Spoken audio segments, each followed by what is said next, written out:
empezamos el ciclo de charlas de laboralistas SUDEP, promovido por alumni y organizado por alumni en coordinación con la Facultad de Derecho. Queríamos agradecerles a todos por su asistencia. Seguramente ya se van a ir conectando en el transcurso de la charla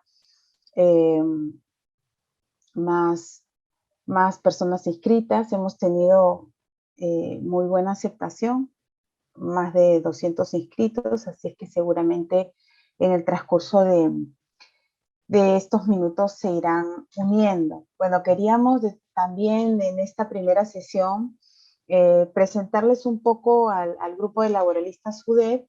Nosotros en julio, si mal no recuerdo, ¿verdad, Arturo? En julio del 2019 nos reunimos en mi oficina y en Campus Lima y conversando de varias cosas, a Arturo precisamente se le ocurrió formar un grupo de laboralistas, o sea, de egresados de la Universidad de Piura, pero que nos dedicáramos exclusivamente o gran parte de nuestra labor al derecho laboral. Y allí surgió Laboralistas UDEP ya en el 2019. Vamos a cumplir julio 2000, casi 3 años sin darnos cuenta, ¿no? Entonces, la idea de ese grupo es ayudarnos entre egresados que nos dedicamos a la misma rama del derecho. Cada uno trabaja en el ejercicio profesional, de manera independiente, con sus propios estudios o asociado a un estudio, ¿no? Con ya cierta experiencia en esta área. Y siempre teníamos la idea, bueno, cada cierto tiempo también nos reunimos para debatir sobre alguna cuestión interesante del derecho laboral, de alguna sentencia. Y bueno, también nos pasamos, cuando alguno quiere, algún practicante, por ahí también nos pasamos la voz, si saben de alguna oferta laboral también. Es básicamente un grupo de egresados que tienen muchas cosas en común, no solamente haber egresado de la Universidad de Piura. Y bueno, una de las cosas en común que teníamos era el deseo de hacer algo más, ¿no? No quedarnos solamente en nuestras reuniones o lo que compartimos en el grupo, sino realizar algo adicional. Y surgió la idea de lanzar estas charlas mensuales dando las pautas básicas sobre los derechos y obligaciones laborales. Siempre me parece a mí que conociendo nuestros derechos vamos más seguros por la vida, ¿no? Y cumpliendo nuestras obligaciones también. Entonces, estas charlas están orientadas básicamente a los egresados de la Universidad de Piura. Muchos tienen sus emprendimientos, son empresarios y todos somos trabajadores al fin y al cabo también. Entonces, pensábamos que era una bonita forma de ayudarnos también, ayudar a más egresados que no fueran solamente la Facultad de Derecho. Sin perjuicio de ello, también están abiertas las charlas, por supuesto, a todo el público que quiera asistir. Entonces nosotros queríamos presentar así el grupo, ¿no? De hecho, dentro de alumni está ya una referencia a este grupo, quienes lo conformamos. Somos más, no solo los que están en el landing, pero bueno, vamos a ir alimentando también esa página con los demás miembros, los que vamos a dar las charlas y ya luego seguramente podremos tener otras iniciativas, ¿no?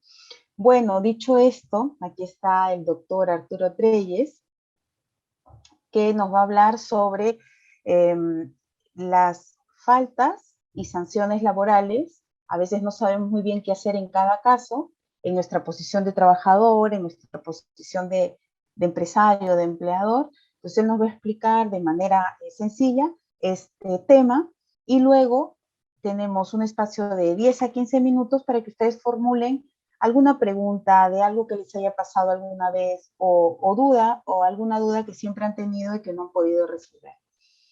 Bien, Carlos Arturo Treyes Garrido Leca es abogado por la Universidad de Piura.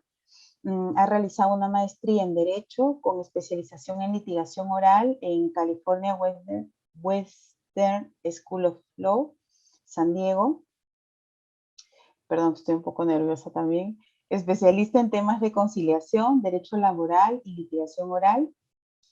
Es autor de artículos especializados y coautor de libros en materia laboral, como por ejemplo La nueva ley procesal del trabajo, análisis y comentarios, y también comentarios a la ley de productividad y competitividad laboral. Es asociado senior del estudio Binatey y Toyama Abogados. Bueno, Arturo, te dejo. El micro es todo tuyo. Muchas gracias, Anacé. Gracias, alumni, y gracias al público. La idea de esta charla y las que vendrán es que empecemos a conversar de los derechos laborales, y porque es una materia que nos involucra a todos, y a través del debate podamos todos enriquecernos con este tema. Voy a comenzar la presentación. Agradeceré a Anacé que me confirmes cuando se vea. Ok. ¿Sí? ¿Se ve? Sí, ok, perfecto. Listo. Bueno, hoy día vamos a hablar de faltas y sanciones laborales. Y las preguntas que vamos a tratar de responder y de lo que vamos a conversar es qué hacer cuando ocurre una falta laboral, cómo decidimos qué sanción imponer y sobre todo cuál es el procedimiento que debe ocurrir, ¿no? Y para eso vamos a hablar de 3 temas o conceptos. Primero, el poder de dirección del empleador, los principios de la potestad sancionadora y por último, el procedimiento. ¿Qué es el poder de dirección? En primer lugar, hay que recordar que cuando hay una empresa, el empresario organiza su capital y su trabajo. Invierte dinero, organiza la maquinaria y organiza el trabajo propio o de las personas que contrata. Esa parte de hacer empresa, que es organizar el trabajo, es lo que legalmente se conoce como poder de dirección. Y supone el derecho, la facultad del empleador de contratar al trabajador, de organizar el trabajo, de fiscalizar que el trabajo esté bien hecho, de sancionar y de despedir. Estas 2 últimas, sancionar y despedir, son las que tienen que ver con la posibilidad de fiscalizar y ejercer sanciones, y esto se da porque cuando uno contrata y organiza capital de trabajo, se dan las 2 caras de la moneda. ¿Cuáles son las 2 caras de la moneda? El empleador dirige y el trabajador está subordinado a las órdenes del empleador. El trabajador debe cumplir con las órdenes que le da el empleador. Ahora, en términos generales, es importante, es bastante importante recordar que aun cuando sea un derecho, todos los derechos tienen límites. Ningún derecho es ilimitado. ¿Y por qué les digo esto? Porque quiero trasladarle esta idea de razonabilidad. Si bien el empleador tiene la facultad, estas 5 facultades que les he mencionado, algunas las dividen un poco más, lo cierto es que ninguna de estas facultades puede generarse afectando derechos del trabajador. Por ejemplo, al momento de organizar o dar órdenes de trabajo, no puedes ordenarle al trabajador a hacer algo indigno, ¿no? Al momento de fiscalizar, si hackeas un correo, eso ya va a ser discutible. Y lo mismo ocurre al imponer sanciones menores o despedir. Ahora, los derechos del trabajador, que también los tiene, tampoco son ilimitados. Y acá hay un punto que es importante recordar. El hecho que un trabajador no esté de acuerdo con la orden del empleador no significa que tenga un derecho a resistirse a esa orden. Me explico. El no estar de acuerdo o no estar conforme no justifica incumplir la obligación de obedecer. Este derecho a la resistencia laboral está limitado a casos en los cuales el cumplir la orden puede generar tres características. La primera es un delito, un ilegal penal o civil. Ahí podrá decirse que el resistirme no estoy cometiendo una falta. La segunda, por seguridad y salud, si la orden es algo completamente inseguro, objetivamente acreditable, ¿no? Podría hablarse de resistencia. Y tercero, afecte la dignidad. Si mi empleador me dice que me ponga a hacer planchas porque estoy subido de peso, definitivamente no debo cumplir esa orden porque es una orden que puede afectar mi dignidad. Ahora, mientras más subjetivo sea el tema, por ejemplo, la dignidad, es importante recordar que la dignidad tiene que ser lo más objetiva posible. Es decir, tanto los trabajadores como el empleador debemos recordar que decirle digno o indigno a algo al mero parecer no justifica que realmente estemos ante un caso que afecte la dignidad de alguien. Por ejemplo, un basquetbolista no podrá resistirse a jugar un partido diciendo que afecta su dignidad, porque es lo que él hace, es a lo que se dedica y por lo menos no es razonable que hayan elementos que permitan saber que le afecta su personalidad jugar básquet. Dicho eso, pasamos a la facultad de sanción. Y la facultad de sanción suele materializarse en tres tipos de sanciones. La primera es la amonestación. La amonestación es un llamado de atención que puede ser verbal o escrito, que termina siendo más que todo un antecedente o un has incumplido, un llamado de atención, como había dicho en un inicio. Perdón. Luego viene la suspensión sin goce de haber. Si la falta es más grave, el empleador puede disponer que se suspenda la relación laboral por un periodo que no puede ser ilimitado, como sanción, ¿no? El trabajador no recibirá las remuneraciones y al término de esa suspensión continuará la relación laboral. Y la última es el despido, que es el término de la relación laboral. Ahora, hemos contado estas tres opciones de menor a mayor. ¿Por qué? Por lo siguiente. Estamos muy acostumbrados a que toda falta o todo incumplimiento genere una sanción. Y ello, aun cuando jurídicamente sea posible, no siempre es lo mejor dentro de una organización. ¿Por qué? Porque el hecho de que el trabajador incumpla una obligación o cometa una falta, la falta es incumplir una obligación del contrato de trabajo, no necesariamente significa que lo ha querido hacer.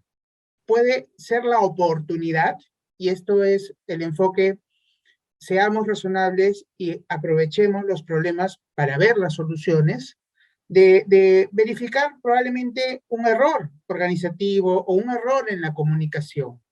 Les digo esto porque esto no es típico de cuando se habla de facultad de sancionar, de hecho tampoco es obligatorio, pero es algo que siempre es bueno decirlo. No siempre un error debe generar una sanción, más bien puede generar un acompañamiento para mejorar lo que esté mal.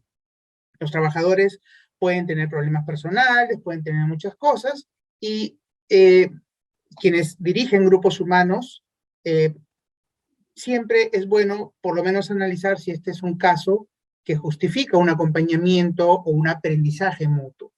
Y evidentemente, si en una primera oportunidad tú has generado ese acompañamiento, ¿no? Ese no sancionar desde el primer inicio, aun cuando podías haberlo hecho, eso te dará mucha mayor razonabilidad si sigue ocurriendo, ¿no? Y nótese que estoy hablando bastante de la palabra razonabilidad, porque ese es el principal mensaje que quiero dar el día de hoy. Bueno, las faltas, pueden haber muchos tipos de faltas. No están reguladas en el Perú las faltas leves, pero sí están reguladas las faltas que originan el despido. Y son básicamente estas 9. Incumplir una obligación esencial del contrato o del reglamento interno de trabajo, disminuir el rendimiento a propósito, apropiarse o intentar apropiarse de un bien, usar indebidamente información o presentar información falsa, asistir en estado de embriaguez, actos de violencia o grave indisciplina, llámense insultar, injuriar, acusar falsamente a alguien en público, el daño intencional a la propiedad, el abandono de trabajo, las inexistencias consecutivas o no consecutivas, y los actos de hostigamiento sexual. Esto está regulado en la ley, artículo 25, para los que desean saberlo, y esto justifica un despido por falta grave. Falta grave es una falta de conducta en el trabajador.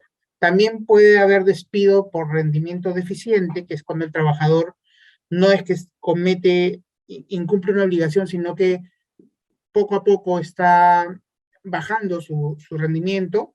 Ese es otro procedimiento del cual no vamos a tocar el día de hoy en principio.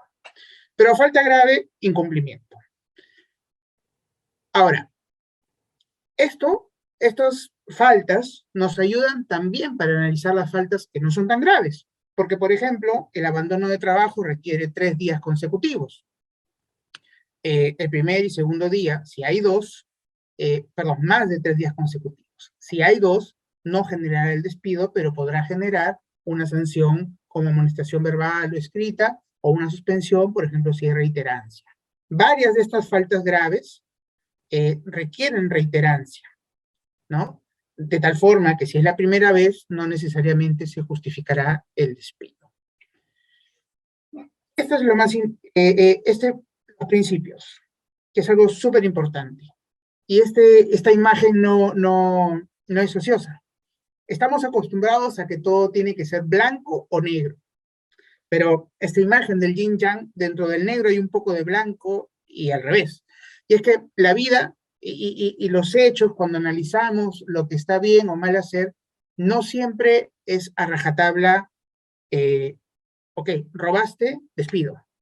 Porque de repente lo que te has llevado es un lapicero y pensabas que era merchandising. No sé, por ejemplo, una discusión, ¿no? Una discusión, faltaste la palabra, eso probablemente sí sea despido, pero levantaste la voz en una discusión, habrá que ver la razonabilidad. Y por eso es importante hablar de los principios. Generalmente nos gusta que todo esté claro, pero no es así. Y por eso hay que interiorizar el por qué se hacen las cosas y cuándo hacerlas. Y el primer principio, que es el más importante para mí, es el de razonabilidad y proporcionalidad. ¿Qué significa esto? Que aun cuando puedas despedir, porque técnicamente, el ejemplo típico del hurto del lapicero, hay un hurto y el hurto está regulado como falta grave, no necesariamente será razonable que despidas. La comisión de la falta y la proporcionalidad de la sanción deben ir de la mano. Y para eso hay que analizar varias cosas. ¿Cuál es la naturaleza de la falta? Un insulto con lisuras muy probablemente origina un despido inmediatamente, ¿no? Pero un levantamiento de voz posiblemente no, o será discutible, habrá que ver qué pasó en el caso. Y es que, nuevamente, no todo es blanco o negro. Habrá que ver la gravedad o la responsabilidad. Es distinta a la responsabilidad del supervisor que no vio lo que estaba pasando, él habrá incumplido sus obligaciones, y la responsabilidad de la persona que estaba llevándose los productos, ¿no? Y también los antecedentes, ¿no? Todo eso, todo ese análisis nos lleva a la razonabilidad y proporcionalidad. ¿Y por qué lo digo? Porque el trabajador también tiene derechos y si considera que la sanción que le das no es razonable o proporcional, podrá impugnar el despido.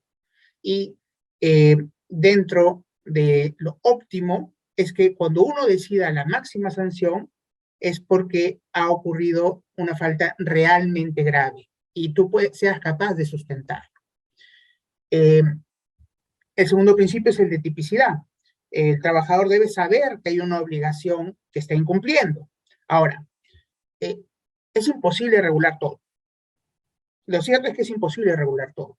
Y siempre va a ocurrir algo, siempre va a haber personas que puedan sacarle la vuelta a la prohibición o al mandato o al procedimiento, ¿no?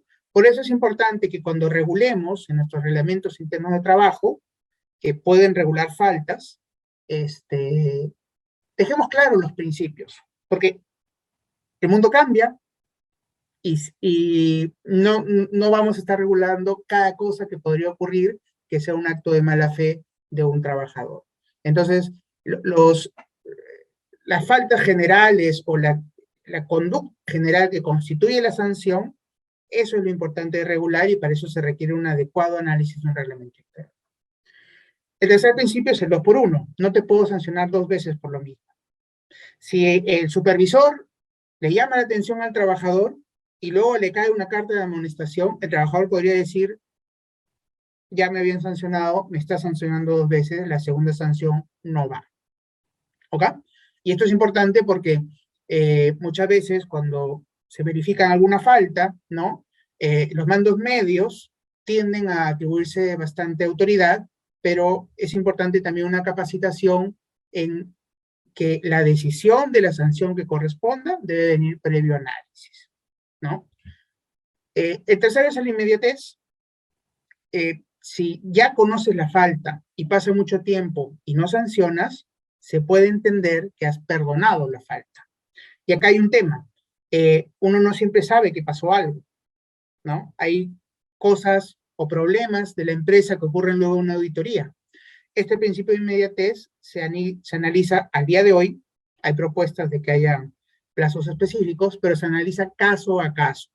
Y se considera tanto el momento en que te enteraste, que no tiene que ser necesariamente en el momento en que ocurrió la falta, y el momento en que te tardaste en investigar.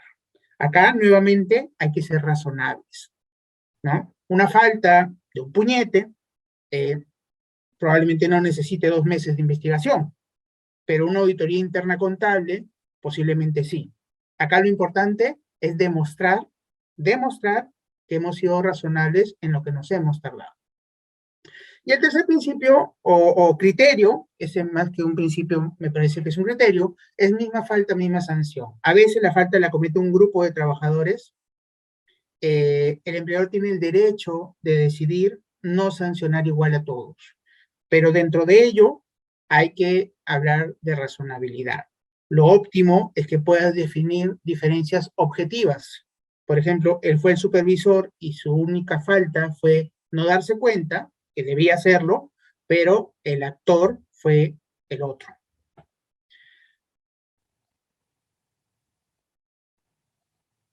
Y, evidentemente, como les venía diciendo, aun cuando se configura una falta grave, la empresa también puede imponer sanciones menores. El despido es un derecho, no es una obligación. Y lo menciono nuevamente por el principio de razonabilidad. Ahora, obviamente, faltas o reacciones del jefe, del empresario, que sean indignas, como acciones físicas, mandarme a hacer planchas o multarme, esos no serán considerados como faltas legítimas. Y lo último es que la actitud subjetiva del trabajador no es necesariamente una falta que justifica una sanción. Mira feo, para molesto, no tiene la actitud, no se pone la camiseta, no se queda hasta tarde. Eso no es falta, al menos por sí misma, ¿no? Si dentro de esa actitud genera incumplimientos objetivos de lo que tiene que hacer, obviamente el incumplimiento será la falta. Y esto es importante porque muchas veces tenemos esta discusión, ¿no? No va en la onda con el equipo, ok, de repente no va en la onda, habrá que ver otras acciones o conversar con él o hacer un tema de rendimiento, pero no sentir que sea la onda no necesariamente es una falta, ¿ok?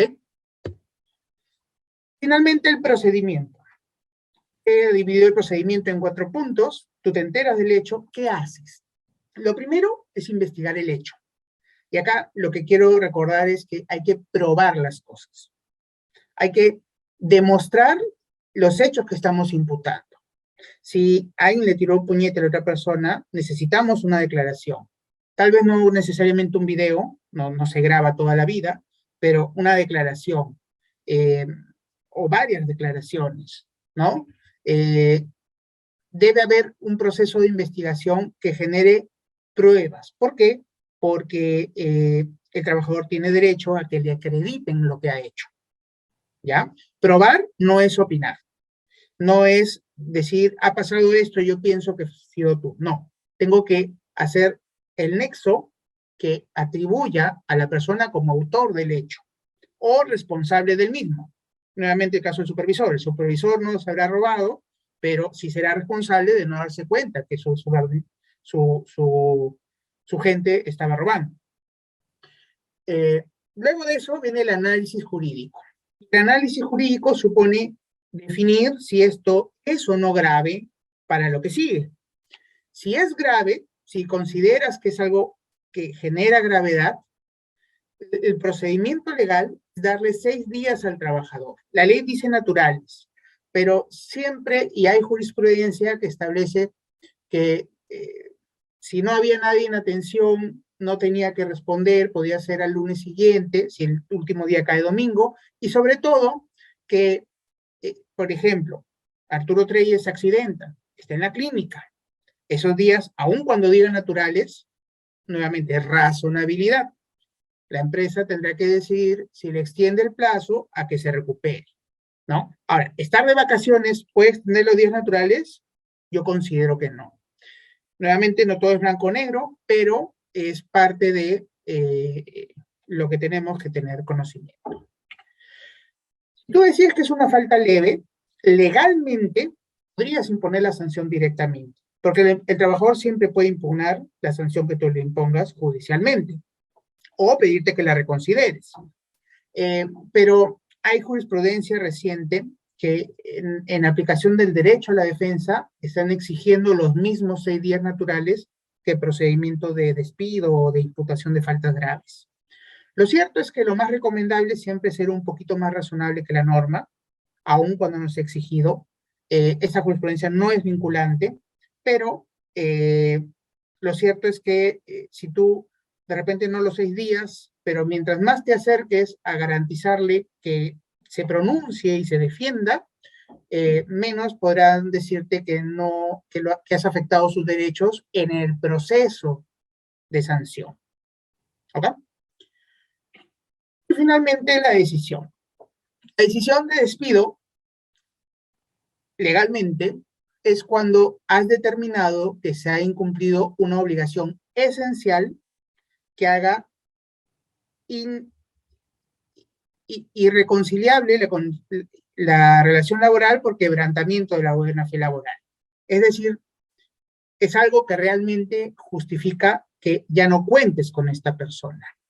Y nuevamente, que te lo veas con un lapicero, de repente si es el lapicero del gerente, tal vez sí, pero si es un lapicero que pensaba que era merchandising, no necesariamente quiebra una buena fe laboral. Perdón. Y también, luego del proceso de despido, es decidir una sanción menor. Finalmente, el poder sancionador del empleador lo que busca es garantizar la correcta actividad de la empresa de la cual es dueño, ¿no? Y si consideras que es algo que se puede superar, puedes imponer una sanción menor.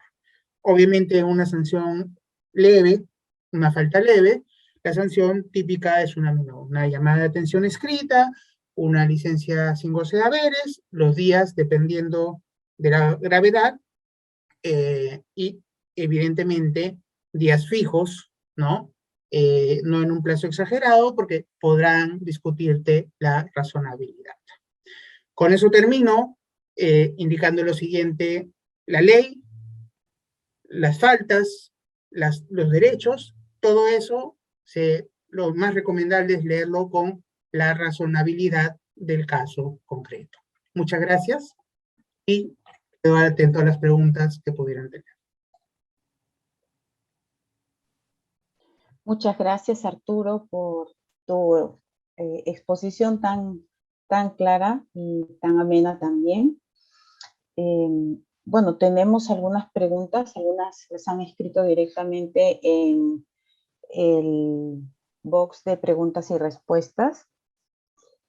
Bueno, la primera es, nos preguntan en qué norma se tratan sobre las sanciones del trabajador.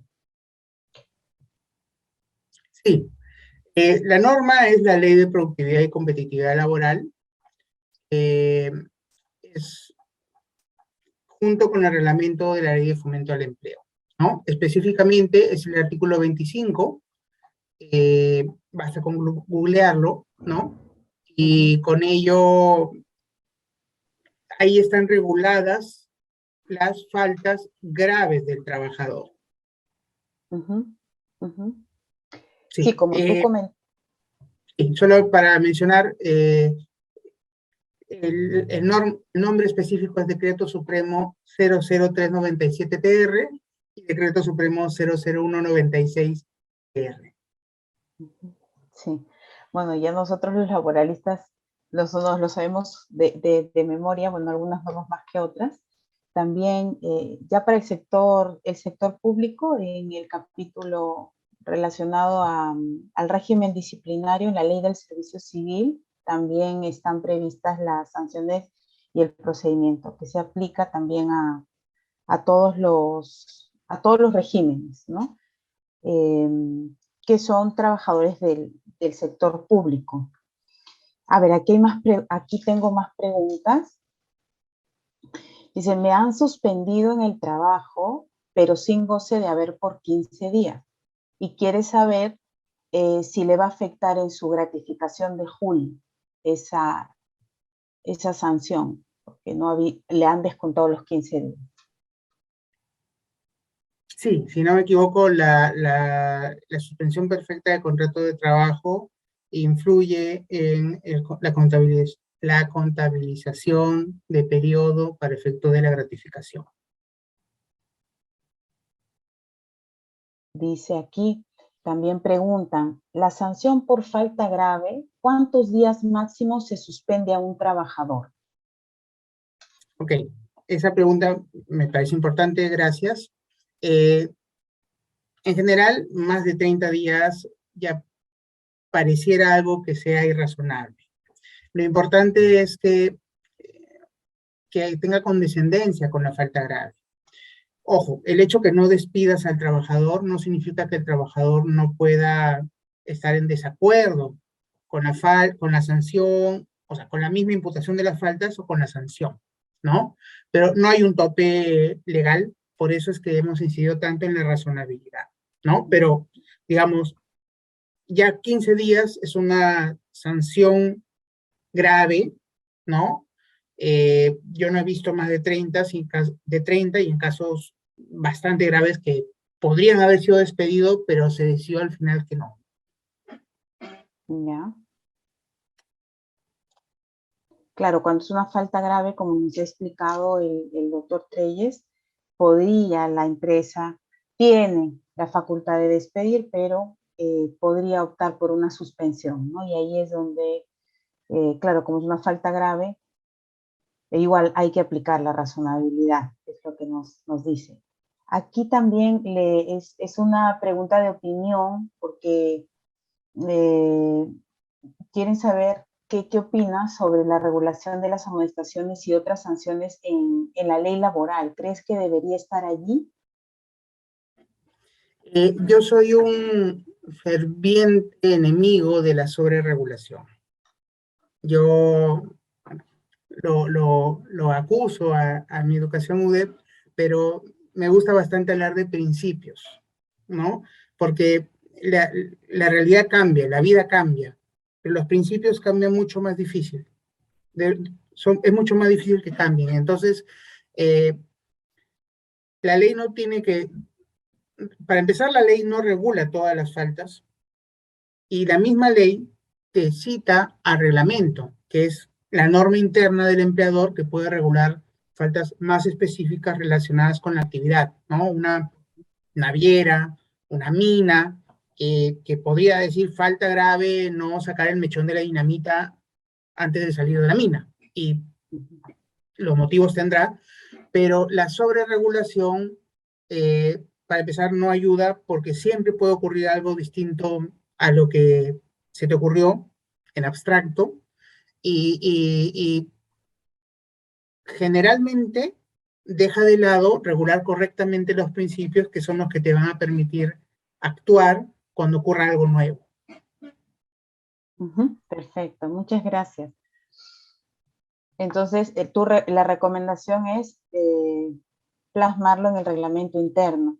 Hay también una pregunta interesante, ¿no? En el procedimiento de despido que nos has descrito, hay eh, un periodo para responder, para dar los descargos, ¿no? Aquí dice, si me han, dice, asistido al centro de labores para el plazo de descargo, me han exonerado de asistir al centro de labores durante ese plazo para hacer mis descargos.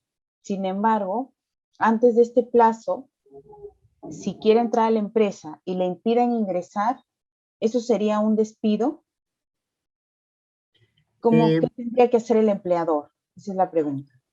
Claro. La exoneración de ir al centro de trabajo está en la norma, es una facultad, ¿no? Y ojo que cuando estamos hablando de la norma, ya estamos hablando del procedimiento de imputación. Es decir, yo ya investigué y de mi investigación he determinado que Arturo y Ana C. están involucrados en esto. Entonces, o formalmente los acuso de esto y les doy 6 días para que me respondan. Y en esos 6 días, uno, te puedo exonerar de ir al centro de trabajo, pero tú igual puedes solicitar, puedes recabar la información, puedes ejercer tu derecho a la defensa, ¿no? En el proceso de investigación de los hechos, todavía no sé si realmente pasó o si Arturo y Ana estuvieron ahí, también pueden haber exoneraciones, ¿no? Lo importante es que esas estén plasmadas en una licencia, esa sí será con goce, ¿no? Con goce de haberes y que no afecte el derecho a la defensa, ¿no? Y entonces, bueno, tú aconsejas entonces, se le ha exonerado, pero el trabajador quisiera ingresar por algún motivo. Tú aconsejas que no se le deje ingresar, o bueno, consideras que sí, por lo que has explicado, ¿no? Que Claro, es su facultad claro, de ingresar a exonerarlo, trabajar, apartarlo por un tiempo. sí, ingresar a trabajar, no podría, ¿no? De hecho, por ejemplo, en los casos de hostigamiento, de investigación de hostigamiento sexual, ¿no? Inclusive hay, desde la misma investigación está reconocido las facultades de separar a las personas, ¿no? Es algo mucho más complejo, pero sí, ingresar a trabajar, forzar el ingreso, no podría, ¿no? Que es distinto a que solicite información, ¿no? Las acciones que sean propias de ejercer sus descargos. Aquí hay una pregunta relacionada con descargos de agua aquí ahora. Eh, dice si es que es necesario, es necesariamente tengo que contestar cuando me han acusado de algo. Sí. Es necesario. ¿Tú aconsejas que sí? Si tú consideras que no fuiste tú, no es tan razonable, tienes que contestar, porque la acusación formalmente es eh, porque ya te estoy imputando algo, ¿no? Y dentro de esa imputación, tú, así sea negándolo, deberías contestar, porque dentro del procedimiento, el empleador está esperando que tú desvirtúes su, su, sus imputaciones. Ojo, la decisión de despido viene después de los descargos, ¿no? Yo no fui, yo no estaba, te has equivocado, fue tal persona, eso puede ocurrir, ¿no?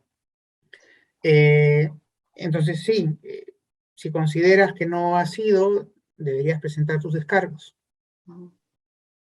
Como bien mencionas, sobre todo a veces se puede dar incluso información adicional para que se determine quién realmente fue, ¿no? o por lo menos para aclarar que no fue, que no fue la persona, ¿no? A la que la han Claro. acusado.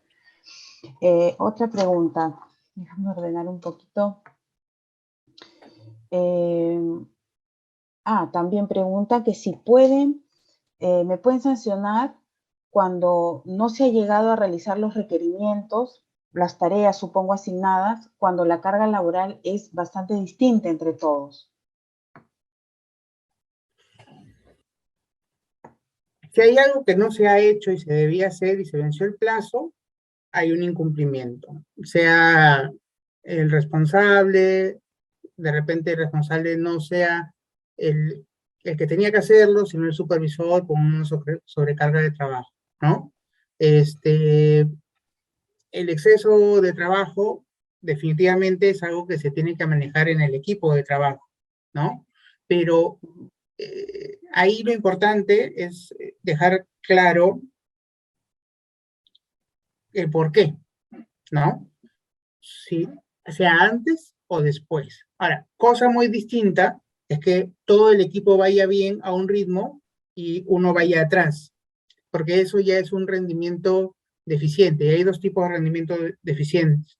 El que es a propósito, que es falta grave directamente, y el que es no está dando la talla, ¿no? Cuando hay un rendimiento deficiente de no estar dando la talla, en comparación con tus compañeros, tienen que darte casi con preaviso de 30 días y darte 30 días para que te pongas en línea, ¿no?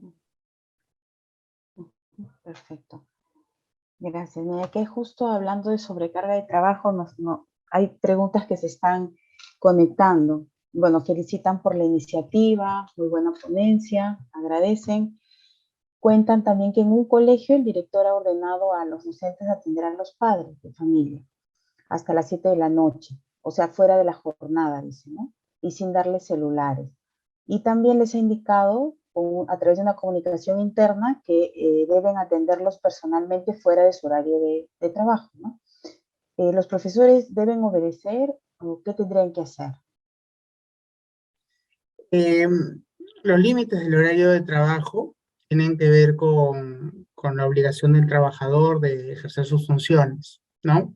Ahora, la existencia de jornadas extraordinarias son pagadas y cuando hay una situación extraordinaria, particular, se entiende que el trabajador debería cumplir, pero son situaciones extraordinarias, no el día a día o cada cierto tiempo.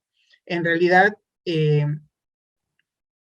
fuera del horario de trabajo, no se debería laborar, no se puede obligar a laborar, salvo que sea un caso fortuito, ¿no? Un incendio, algo así, ¿no? Entonces, técnicamente, mientras el trabajar fuera del horario de trabajo no es un incumplimiento laboral. En ese caso es mejor, entiendo que sería mejor conversar con el colegio a ver si se les va a pagar esas horas o se les va a Exacto. compensar con tiempo libre. Ya se ve que es una necesidad del colegio y si es permanente, pues tendrán que contratar a alguien para que atienda a esos padres, ¿no? En el extremo de que, pienso que en el extremo también que algún profesor no atienda a esos padres, pues, a ver, jurídicamente no se le puede sancionar, ¿no? Pero sí allí podría resquebrajarse un poco las relaciones laborales. Es mejor que lo conversen y que, bueno, lleguen a un acuerdo respecto a ese tiempo extra, ¿no? Siempre es Exacto, no, mejor. no todo es blanco-negro, ¿no? Seguro que habrá alguna circunstancia particular que justifique ese apoyo, pero en estricto fuera de la jornada laboral es algo que no es obligatorio y si se da, es pagado, ¿no? Uh-huh. Y ya, preguntan si es que para faltas menores, porque has mencionado el procedimiento para esa sanción, la más grave, que es el despido, ¿no? Dice que para sanciones más leves, que se debe también seguir un procedimiento como el que ha explicado. ¿Mm? La investigación es la misma independientemente de la sanción que des. Cuando decides que es algo que no generará el despido, legalmente no estás obligado, hasta el día de hoy, no, el procedimiento es el procedimiento de despido, no de sanción menor. Entonces, las empresas suelen, falta leve, te sanciono y si tú lo discutes y luego lo definimos porque no estoy rompiendo la relación laboral, ¿no? Que es algo súper grave. Pero hay jurisprudencia que da a entender que tienes que respetar el derecho a la defensa y que dice que también tienes que dar los 6 días. Lo que estaba mencionando es que eso no es vinculante, pero ante la duda, muchas empresas están optando por de repente no dar los 6 días, pero sí dar algún plazo para que absuelva o decirle, imponerle la sanción, pero decirle por si acaso esta sanción se dará a partir del quinto día y dentro de eso tú tienes 3 días para presentar tus descargos. Es decir, buscar un procedimiento paralelo que les permita decir si garanticé que se defienda, ¿no? Eh, técnicamente la defensa es discutible que tenga que ser antes de la sanción, cuando la sanción es menor, porque el ejercicio del derecho a defensa, lo importante es que no lo impidas, no que necesariamente regules el plazo, ¿no? Cuando se imponen multas, después apelas la multa, pero dentro de esa discusión es mejor ser razonables, ¿no? Y tratar de hacer algo similar al procedimiento de despido. Muchas empresas están optando por eso hoy en día. Ujú. Claro, es la sugerencia, ¿no? Que también se siga allí un procedimiento y que, se le dé opción al trabajador, ¿no? También a sus descargos, porque justo había una pregunta que decía, me suspendieron por 2 días, y, no me han descontado, pero no estoy de acuerdo, ¿no? No creo que haber cometido una falta. ¿No? Y parece que no hay ese procedimiento que tú comentas. Bueno, allí también hay un descontento del trabajador. Es mejor que haya también una, una alternativa, ¿no? Un Claro, procedimiento para que igual, se quede claro todo, ¿no? claro, igual nada prohíbe que posteriormente puedas impugnar la sanción ante el mismo empleador, ¿no? Diciendo, no estoy de acuerdo, solicito se reconsidere, ¿no? Aun cuando no haya habido, por eso decía, no tiene que ser necesariamente antes, siempre y cuando no esté prohibido, ¿no? Entonces, si ya ocurrió, Sí, entonces sí puede podría. solicitar su reconsideración y lo cierto es que los trabajadores tienen derecho a impugnar las sanciones judicialmente. Dentro de un plazo, bueno, el tema del En plazo este también es un caso, tema discutible, pero este, existe la posibilidad, ¿no? entonces el consejo es que igual lo comente tal cual, que no está de acuerdo, que conteste cuáles son las razones, que mencione por qué no está de acuerdo, porque igual entiendo que esto, claro, ya más o menos entiendo lo que puede preocupar, y es que se queda pues en el legajo trabajador esa supuesta falta, ¿no? Entonces igual, como le ha recomendado el doctor Treyes, podría enviar una carta intentando aclarar las cosas y ahí que se levante la falta o que no se considere en su legajo. Aquí hay una pregunta interesante y no es tan extraña en la práctica. ¿Es válido que el empleador haga descuentos por una hora? Se cortó, perdón. ¿Aló? Sí, se me cortó un segundo, disculpa.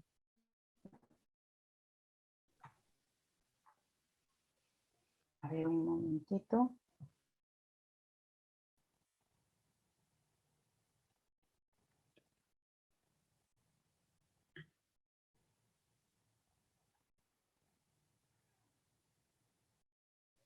Estamos A ver, porque te escuchaba un poco,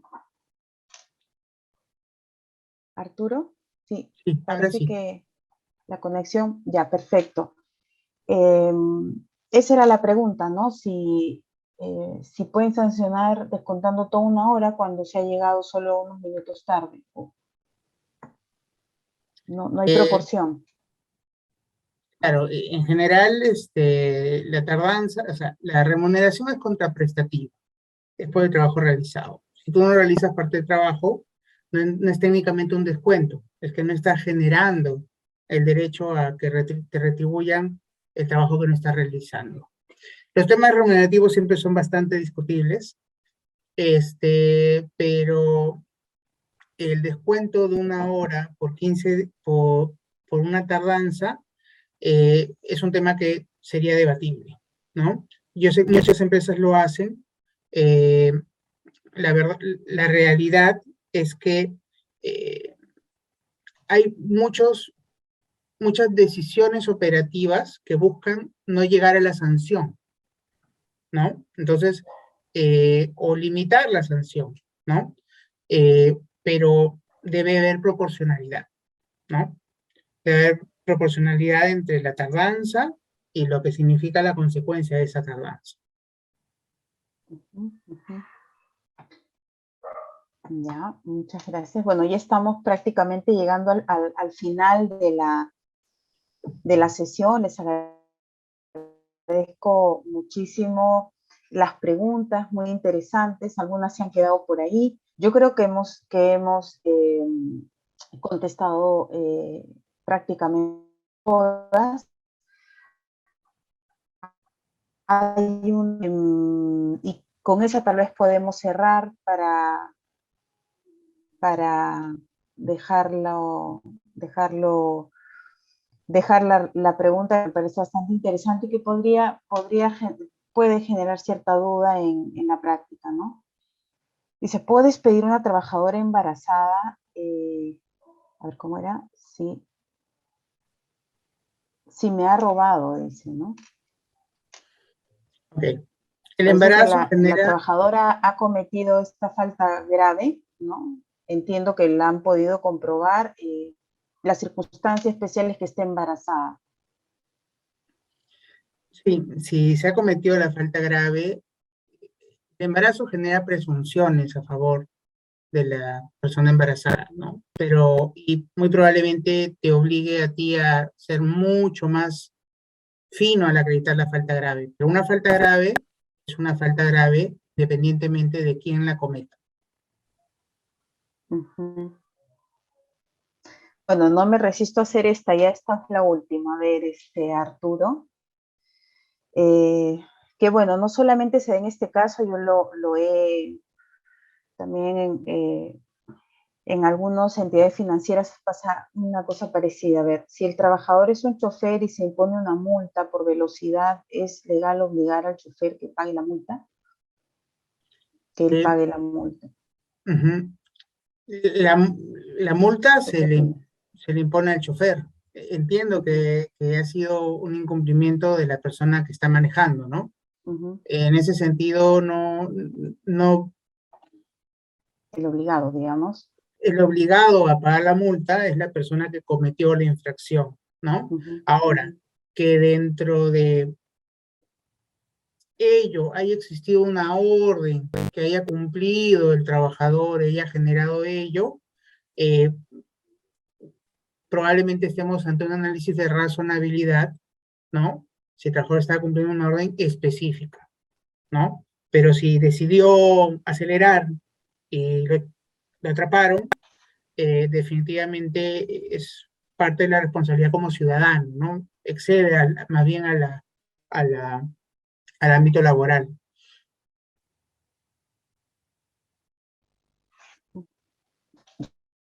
Yo no te he escuchado muy claro, no sé si los demás espectadores, tal vez si pudieras repetir la respuesta y ya con eso cerramos, ya no quiero tampoco abusar de tu generosidad con el tiempo, Sí, no, Arturo. gracias, más bien gracias a todos por las ¿Podrías preguntas, repetir un muy buenas poquito? preguntas. Yo considero que la infracción, si es propia, no tiene que ver con el empleador que el chofer haya infringido una norma como ciudadano, ¿no? Salvo que en un caso extremo haya una orden específica y se pueda indicar que era en cumplimiento de esa orden que se generó esa condición, ¿no? Pero, ojo, orden específica. No, sería muy difícil acreditar que porque siempre estoy apurado, debo incumplir los semáforos, por ejemplo, ¿no? Ujú, ujú, ujú. Muchísimas gracias, Arturo. Como iniciamos unos minutos después, también estamos terminando unos minutitos después, y los invitamos a nuestra siguiente charla del mes de mayo, que será sobre precisamente este procedimiento o bueno, hablaremos sobre la prevención e intervención ante casos de hostigamiento sexual en el trabajo. De verdad, Arturo, muchísimas gracias por tu participación. La verdad que aquí están felicitando estén atentos a las redes para inscribirse. Pero el mes sí va a ser mayo. Muchísimas gracias, Arturo. Y bueno, hemos concluido con nuestra sesión. Muchas gracias, Ana C. Muchas gracias, alumni, y muchas gracias a todos. Gracias también al estudio Binatey y Toyama que te ha permitido estar con nosotros. Muchísimas gracias. Cuídense todos. Hasta luego.